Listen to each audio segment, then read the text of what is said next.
ఇదిగోండి మేకకాళ్ళు ఉడకబెట్టి అల్లం వెల్లిపాయ వేసి కొంచెం పసుపు వేసండి ఒక అరగంట ఉడకబెట్టాను. బాగా సాఫ్ట్గా ఉడికేసింది. దీంట్లోంచి కొంచెం కాళ్ళు కొంచెం సూప్ తీసి మిరియాలు దంచానండి. మిరియాల పౌడర్ వేసాను, కొంచెం ఉప్పు వేసాను. వారికి సూప్గా ఇస్తాను, మిగతాది కూర చేస్తా. ఇలా బాగా ఉడికించాలండి. ఒక అరగంట పైన ఉడికిస్తే, మీరు ఎక్కువ ఉడికిస్తేనే కూర ఆ బొయ్యలన్నీ చక్కగా దాంట్లో జ్యూస్ అంతా బయటకు వస్తుంది, టేస్టీగా ఉంటుంది. మీరు అంత కూర తినలేరంటే సూప్గా కొంచెం మిరియాల పొడి వేసుకుని కొంచెం తాగేశారంటే మిగతాది కూరగా వండుకొచ్చండి. మా మనవరాలు వాళ్ళు ఉంటే కొంచెం తాగుతారు, వాళ్ళకి అలవాటే. మా వారికి ఇస్తున్నాను కొంచెం సూపు. ఇదిగండి కాళ్ళు సూపు, మిరియాల పొడి, ఉప్పు, మిగతాది కూర చేస్తా. ఇది వెస్ట్ గోదావరి అమ్మమ్మ వంటల వీడియో అండి. ఈరోజు మాకు మొలకు కోత వచ్చింది, ఒక వీడియో కూడా వేసా. అరటిపండు ఇస్తే తినకుండా ట్యాప్ ఓపెన్ చేసి నీళ్ళు తాగుతుంది. అసలు అది దాన్ని తెలియదట్లకి ఎవ్వరు, నేను ఏదైనా యానిమల్స్ వస్తే నీళ్ళు తాగుతాయని పిల్లలు కుక్కలు ఆల్రెడీ నీళ్ళు పెట్టాను అక్కడ. ఒక చిన్న ప్లాస్టిక్ డబ్బాలో నీళ్ళు పెడతాను రోజు. 2 పూట్ల నీళ్ళు మార్చి నైటు అదేదోనండి నీళ్ళు. మా చిన్నప్పుడు ఒక కథ చెప్పేవాళ్ళు, ప్రాణం నీళ్ళు తాగకుండా వెళ్తే ప్రాణాలు వేసి నీళ్ళ కోసం ఎతుకుతా వెళ్ళింది.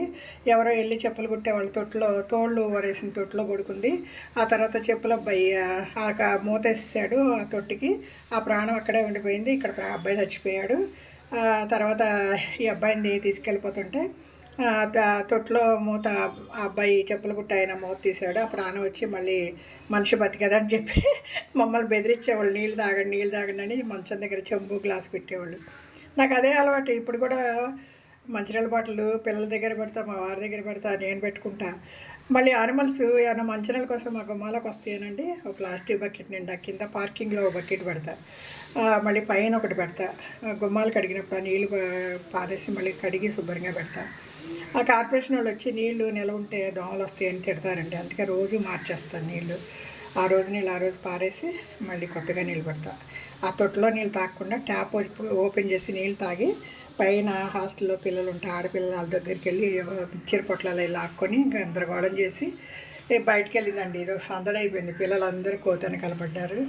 నేను కూర సంగతి మర్చిపోయి కోతనకాల వీడియోలు తీస్తా పరిగెట్టా. ఇప్పుడే వచ్చి సరే ఆయనకు చూపించి మిగతాది కూర చేద్దామని చూసుకుంటున్నా. ఇది వెస్ట్ గోదావరి అమ్మమ్మ వంటల వీడియో అండి.